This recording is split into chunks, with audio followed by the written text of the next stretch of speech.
Hello everyone. तो last lecture में जो है ना हम लोगों ने कंसीडर किया था जो स्फीयर्स का अरेंजमेंट होता है 3 डायमेंशन में, और अलग अलग अरेंजमेंट में कोऑर्डिनेशन नंबर कितना होता है स्फीयर्स को। तो इन सारी बातों को जो है लास्ट लेक्चर में हम लोगों ने डिस्कस किया था। अब हम लोग क्या देख रहे थे कि जब 3 डायमेंशनल अरेंजमेंट हो रहा था ना स्फीयर्स का, तो उस केस में कुछ वॉइड्स क्रिएट हो रहे थे, कुछ खाली जगह बच रहे थे। तो वही वॉइड्स को हम लोग जो है इंटरस्टिशियल वॉइड्स या तो इंटरस्टिशियल साइट्स बोलते हैं। मतलब किसी भी क्रिस्टलाइन सॉलिड में जो उसके पार्टिकल्स का अरेंजमेंट होता है 3 डायमेंशनल स्पेस में, तो उस अरेंजमेंट के दरमियान जो खाली जगह बच जाता है जहां पार्टिकल्स नहीं होते हैं, तो वही सारे खाली जगह को बोला जाता है इंटरस्टिशियल वॉइड्स या इंटरस्टिशियल साइट्स। जैसे हम लोग देखते हैं ना कि क्लासरूम में बहुत सारा बेंच डेस्क लगा हुआ है, तो बेंच डेस्क पे जो है स्टूडेंट्स बैठे हैं, कॉपी किताब रखा हुआ है और अगल बगल का जगह खाली रहता है। तो जो खाली जगह है ना उसी को हम लोग बोलेंगे इंटरस्टिशियल वॉइड या इंटरस्टिशियल साइट्स। और जहां स्टूडेंट बैठे हुए हैं मतलब जहां पार्टिकल्स हैं उस पोजीशन को हम लोग लैटिस पॉइंट या फिर लैटिस साइट्स बोलते हैं। इसको ऑलरेडी हम लोगों ने देखा है। तो इस इंटरस्टिशियल वॉइड्स या जो इंटरस्टिशियल साइट्स है ना, इसका दो कैटेगरी जो है हम लोगों ने भी कंसीडर किया। एक जो है टेट्राहेड्रल वॉइड, टेट्राहेड्रल वॉइड, और दूसरा क्या था ऑक्टाहेड्रल वॉइड। दूसरा था ऑक्टाहेड्रल वॉइड। टेट्राहेड्रल वॉइड जो है सराउंडेड बाय 4 स्फीयर्स, 4 स्फीयर से जो है घिरा हुआ होता है। और ऑक्टाहेड्रल वॉइड में क्या है, तो सराउंडेड बाय 6 स्फीयर्स, 6 स्फीयर से जो है घिरा हुआ रहता है। अब ये टेट्राहेड्रल वॉइड और जो ऑक्टाहेड्रल वॉइड है इसके अरेंजमेंट की बात करें कि आखिर टेट्राहेड्रल वॉइड इसको क्यों बोल रहे हैं या ऑक्टाहेड्रल वॉइड इसको क्यों बोल रहे हैं। तो देखो टेट्राहेड्रल वॉइड जो है लास्ट लेक्चर में मैंने डिस्कस किया था कि इसका कुछ इस तरह का होता है कि पहले लेयर में जो है इस तरह का स्फीयर और एक स्फीयर जो है इसके ऊपर रहता है ऐसा, और ये जो बीच में जगह क्रिएट हो रहा है ना इसी को हम बोलते हैं टेट्राहेड्रल वॉइड। तो यही 4 स्फीयर से घिरा हुआ, मतलब समझने के लिए इसको समझ सकते हो कि 3 बॉल को हम लोग नीचे रखें ऐसा, 1 2 3 बॉल, और एक बॉल उन तीनों के जस्ट ऊपर रखें। तो ये 4 बॉल के बीच में जो खाली जगह क्रिएट होगा उसी खाली जगह को हम लोग बोलेंगे टेट्राहेड्रल वॉइड। और इसका ज्योमेट्रिकल अरेंजमेंट यदि हम लोग कंसीडर करें तो किस प्रकार से होगा, देखो ये 3 स्फीयर का अरेंजमेंट इस तरह से मान लो, एक ऐसा अरेंजमेंट जिसका ये 3 स्फीयर जो है ऐसा और एक स्फीयर इसके ऊपर होता है। सारे स्फीयर से एक दूसरे को टच करेंगे, इसी को अलग से हम यहां बना रहे हैं कि 1 2 3, ये 1 2 3 स्फीयर हुआ और इसके ऊपर एक स्फीयर है। तो ऊपर मतलब ये ऊपर से ऐसे रखा हुआ रहेगा, ये तीनों आपस में टच करेगा और फिर इसके ऊपर जो रखेंगे वो भी जो है तीनों स्फीयर को टच करेगा। अभी सबके अरेंजमेंट को यदि तुम देखोगे ना, सबके सेंटर को मिला दो, तो सबके सेंटर को यदि मिलाओगे इस तरह से, सारे स्फीयर के सेंटर को मिला दो ऐसा, इस तरह से। तो ये मिलाने के बाद ये जो अरेंजमेंट बना है ना, इसी अरेंजमेंट को हम लोग बोलते हैं टेट्राहेड्रॉन। ऐसा करने का मतलब ये जो 4 स्फीयर्स का अरेंजमेंट होता है जिसके बीच एक टेट्राहेड्रल वॉइड क्रिएट होता है, उस स्फीयर्स का अरेंजमेंट जो है टेट्राहेड्रॉन की तरह होता है।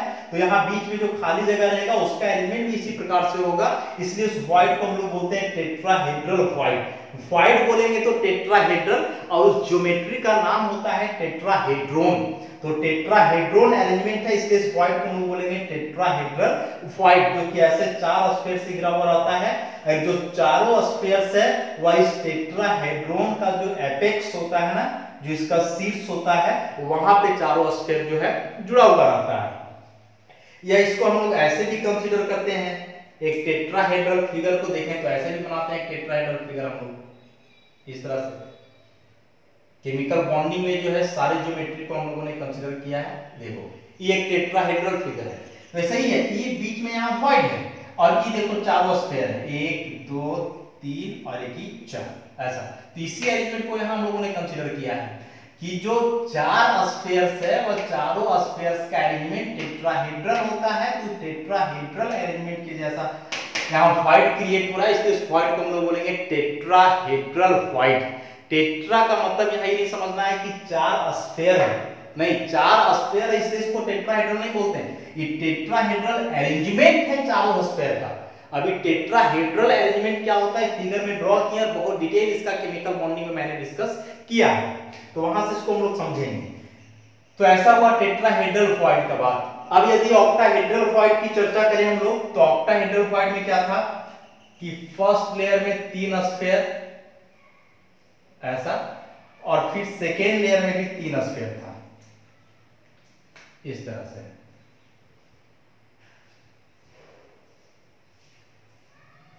ऐसा, और यहां ही जो बीच में खाली जगह क्रिएट हो रहा है इसको हम बोल रहे थे ऑक्टाहेड्रल वॉइड ऐसा।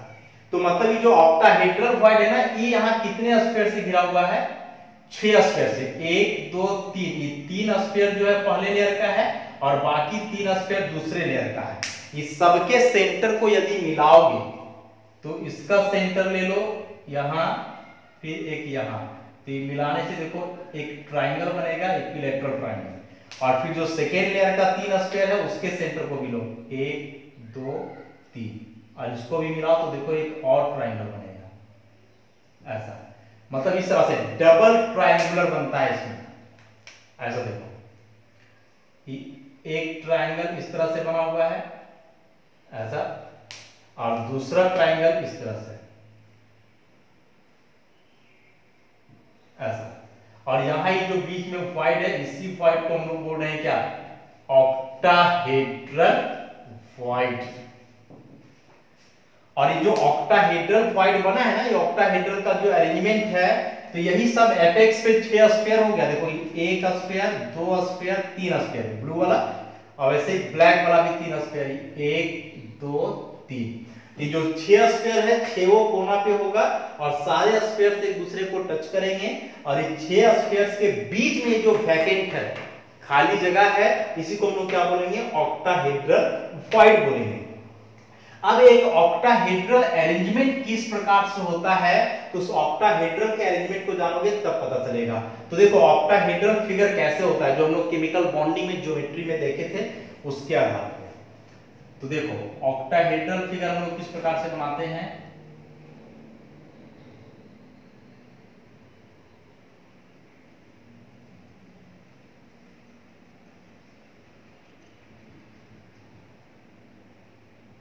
ये जो है ऑक्टाहेड्रल, ऐसे ही हम लोग फिगर बनाते हैं जब ऑक्टाहेड्रल शेप ड्रॉ करते हैं किसी भी मॉलिक्यूल का तब।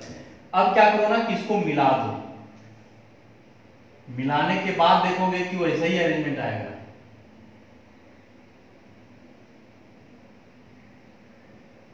बढ़िया से इसको मिला देना है इस तरह से,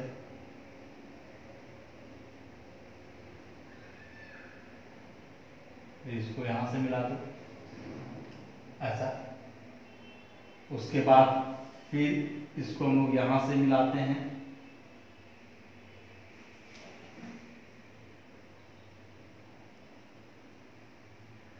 ऐसे, फिर इसको यहां मिलाएंगे इस तरह से, वैसे ही फिर इस साइड को यहां मिलाना है और इस साइड को यहां मिलाना है ऐसा। ऐसा अरेंजमेंट हम लोग वहां भी देखे थे, आगे भी इस अरेंजमेंट को एक बार मैं और डिस्कस करूंगा। तो ये अरेंजमेंट करने के बाद देखो यहाँ 2 इक्विलैटरल ट्रायंगल बनेगा। देखो एक ट्रायंगल ई वाला होगा, एक ट्रायंगल, और दूसरा ट्रायंगल देखोगे तो दूसरा ट्रायंगल देखो ई वाला है, ये देखो ई वाला ऐसा, इस प्रकार से। तो ई दोनों जो है इक्विलैटरल ट्रायंगल बनाए, तो इसी फिगर को देखो हम यहां ड्रॉ किए हैं। ये ब्लू वाला एक इक्विलैटरल ट्रायंगल है तो यहां बना है, और एक ब्लैक वाला इक्विलैटरल ट्रायंगल है इसको यहां बनाए हैं, और इसके बीच में ही जो यहाँ खाली जगह क्रिएट हुआ है, इसी खाली जगह को जो है हम लोग बोलते हैं ऑक्टाहेड्रल वॉइड। तो ये भी ऑक्टाहेड्रल अरेंजमेंट है और यहाँ भी जो है ऑक्टाहेड्रल अरेंजमेंट ही है। ये जो वॉइड का नाम है ना टेट्राहेड्रल ऑक्टाहेड्रल अरेंजमेंट के आधार पर है कि जितने स्फीयर से घिरा हुआ है उस स्फीयर्स का अरेंजमेंट कैसा है। तो जो वॉइड 4 स्फीयर से घिरा हुआ है उसका टेट्राहेड्रल अरेंजमेंट था, इसलिए उसको हम लोग टेट्राहेड्रल वॉइड बोल रहे थे। और यहाँ जो 6 स्फीयर से घिरा हुआ है इसका ऑक्टाहेड्रल अरेंजमेंट है, इसलिए इसको ऑक्टाहेड्रल वॉइड बोलेंगे। ये मत सोचना कि 4 स्फीयर था इसलिए टेट्राहेड्रल, तो यहाँ 6 स्फीयर है तो इसका हेक्साहेड्रल नहीं, हेक्साहेड्रल नहीं, एक्चुअली टेट्रा और हेक्सा स्फीयर के लिए नहीं आया, अरेंजमेंट के लिए आया। तो यहाँ ये जो 6 स्फीयर है ना इसका अरेंजमेंट एक ऑक्टाहेड्रॉन की तरह होता है, इसलिए इसको हम बोलते हैं ऑक्टाहेड्रल वॉइड। और ये ऑक्टाहेड्रल और टेट्राहेड्रल वर्ड का मतलब हम लोग पढ़ चुके हैं कि ऑक्टा का मतलब 8 होता है, हेड्रल का मतलब फेस होता है, मतलब यह जो अरेंजमेंट हुआ है इसमें टोटल 8 फेस है, इसलिए इसको हम लोग ऑक्टाहेड्रल वॉइड बोलते हैं। और यहाँ जो अरेंजमेंट हुआ है इसमें 4 फेस है, टेट्रा मतलब 4, हेड्रल मतलब फेस, तो यहाँ 4 फेस है, इसलिए इसको हम लोग बोलेंगे टेट्राहेड्रल वॉइड। तो यह जो है जानकारी था टेट्राहेड्रल और ऑक्टाहेड्रल वॉइड के बारे में। अब देखो ये जो ऑक्टाहेड्रल वॉइड बना है ना, जो कि 6 स्फीयर से घिरा हुआ रहता है, इस ऑक्टाहेड्रल वॉइड का यदि हम लोग 3D फिगर देखें इसका ज्योमेट्रिकल शेप कैसा होता है, तो यहां से इसको देखोगे कैसे हम लोग उसको कंसीडर करते हैं या कैसे उस फिगर को ड्रॉ करेंगे 3D में। ऑक्टाहेड्रॉन कैसे होता है उसी को जो है हम यहां बता रहे हैं।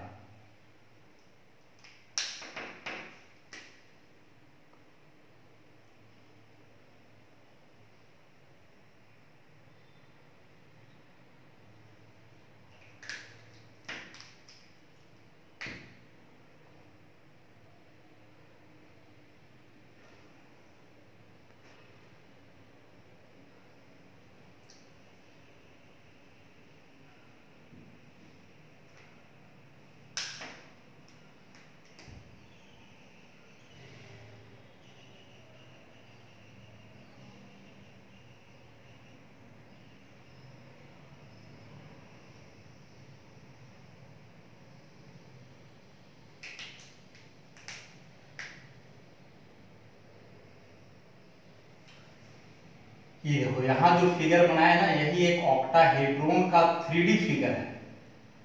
अभी हम क्या बताए कि ऑक्टाहेड्रल का मतलब हुआ 8 फेस। अभी 8 फेस इसमें कैसे होता है ना, इस फिगर से हम लोग इसको पता कर लेंगे। ऐसा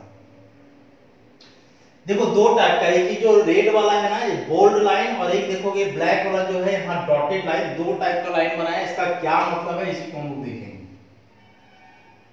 तो सबसे पहले देखो यहाँ जो 6 कॉर्नर कंसीडर किए थे ना, 1 2 3 4 5 6, तो 6 कॉर्नर यहाँ भी है, 1 2 3 4 5 6 कॉर्नर यहाँ भी हुआ।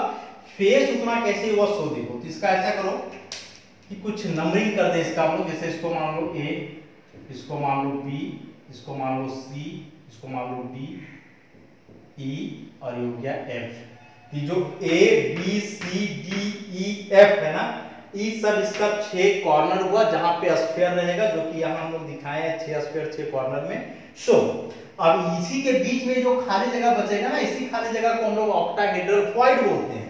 अब फेस की बात करें कि 8 फेस कैसे हुआ, तो इसमें से 4 सामने का फेस है, देखो 4 फ्रंट फेसेस, 4 सामने का फेस देखोगे A B C एक फेस हुआ, B C D दूसरा फेस हुआ, C D E तीसरा फेस हुआ, और उसके बाद A C E 1 2 3 4। देखो ये जो ट्रायंगल बन रहा है ना, ट्रायंगुलर फेस इसको हम बोलते हैं। तो ये 4 सामने वाला फेस हुआ, ऐसा ही 4 बैक फेस, 4 बैक फेसेस दिख रहा होगा। डॉटेड लाइन से जो फेस बना हुआ है, सबसे पहले A B F B D F फिर D E F और A E F ऐसा। तो ये चारों फ्रंट फेस, ये चारों बैक फेस, दोनों को मिला दिए तो टोटल 8 फेस, और यही 8 फेस का ये जो अरेंजमेंट है इसी को हम लोग ऑक्टाहेड्रॉन बोलते हैं। और यदि वॉइड बोलेंगे तो यहाँ जो बीच में खाली जगह रहेगा यही कहलाएगा ऑक्टाहेड्रल वॉइड। तो इस तरह से जो है टेट्राहेड्रल और ऑक्टाहेड्रल वॉइड को हम लोगों ने कंसीडर किया, और अभी बतलाया कि वॉइड है क्या, तो खाली जगह जिसको स्फीयर, मतलब जब स्फीयर को अरेंज करते हैं हम लोग, जब क्रिस्टलाइन सॉलिड में पार्टिकल्स का अरेंजमेंट होता है 3 डायमेंशनल स्पेस में, तो उस अरेंजमेंट के दरमियान जो एम्प्टी स्पेस बच जाता है, जो खाली जगह बच जाता है, उसी खाली जगह को हम लोग बोलते हैं वॉइड, जो कि 2 टाइप का हुआ, टेट्राहेड्रल और octahedral void. Tetrahedral void 4 sphere से घिरा हुआ था, ऑक्टाहेड्रल वॉइड 8 स्फीयर से घिरा हुआ है, और दोनों का अलग अलग अरेंजमेंट हम लोग देख लिए। तो देखो वॉइड का मतलब हम क्या बतलाएं, खाली जगह। जैसे मान लो कि इस तरह से बहुत सारा स्फीयर अरेंज है, ये बीच में खाली जगह क्रिएट हुआ, किसी खाली जगह को हम लोग बोलते हैं वॉइड। अब चूंकि यह जगह खाली है तो जाहिर सी बात है कि जगह खाली है, इसका मतलब कि यहाँ कोई और पार्टिकल्स को हम लोग रख सकते हैं जो इस जगह को भर सकता है। और जो खाली जगह है 2 टाइप का, टेट्राहेड्रल, ऑक्टाहेड्रल। तो अब आगे हम लोग को यह जानना है कि यहाँ पर जो वॉइड होता है ना, मतलब टेट्राहेड्रल और ऑक्टाहेड्रल वॉइड, इसका साइज क्या होता है। इस खाली जगह को यदि हम लोग भरना चाहें तो क्या यहाँ कोई भी पार्टिकल या किसी भी एटम को रख सकते हैं, या कुछ कंडीशन है कि हाँ उस एटम का साइज इतना हो तभी उस एटम को यहाँ हम लोग रख सकते हैं। ओवरऑल हम लोग बोले तो अगला टॉपिक जो हम लोग का होगा यह कि टेट्राहेड्रल और जो ऑक्टाहेड्रल वॉइड्स होते हैं उनका साइज क्या होता है, उस वॉइड्स में किस साइज के पार्टिकल्स वहां फिट हो सकते हैं, जिसको हम लोग नेक्स्ट लेक्चर में कंसीडर करेंगे। धन्यवाद।